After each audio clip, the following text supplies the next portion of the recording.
Hi everyone, I'm back with another video from the Season 28 PTR, this time talking about the Tal Rasha Meteor Wizard.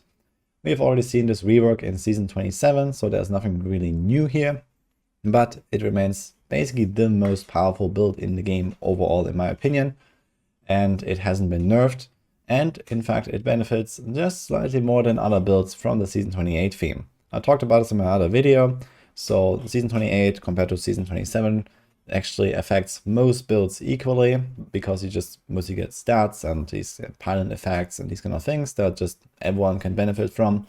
But there are two effects in particular that make Tal Rasha even better than usual. So number one is the resource on crit effect. This is one of the upgrades in the middle path on this new altar tree, and obviously on a build that constantly spends all of its resources with Star Pact, this is a pretty good effect. So you can see here my resources going up like crazy when I shoot into a pack of like 10, 20 plus monsters.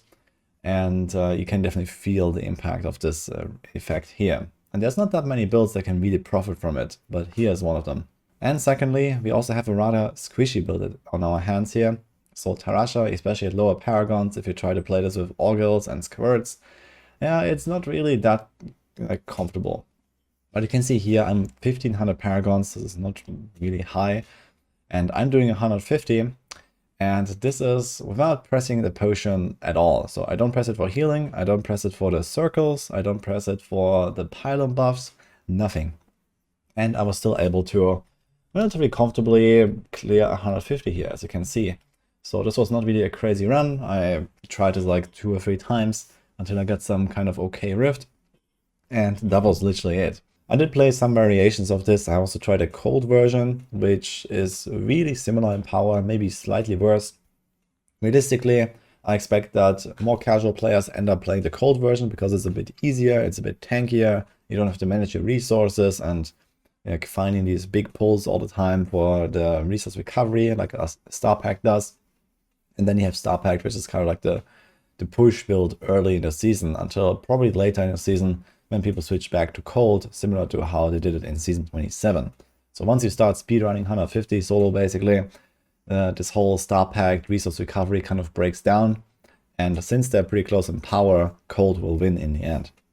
So that's my expectation at least. And overall, yeah, you can definitely expect that these 150 clears are going to be quite easy when you start pressing your Q button for the potion.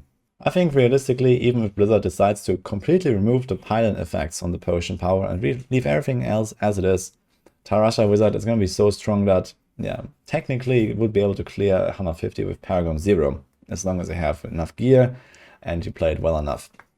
So this is just how powerful next season is in general, and this build in particular. Just wanted to highlight this. I have done various other tests with other classes on the PTR in a similar fashion, and yeah, in general you can really feel the power of the theme. So this is mostly what I wanted to get across here. Once you get closer to the Season 28 launch, I will also have a lot of guides coming up for you guys, including for this build, so that if you're playing a wizard, you can be blasting. And that's already it for this video. Hope you enjoyed this one, and I'll see you guys next time.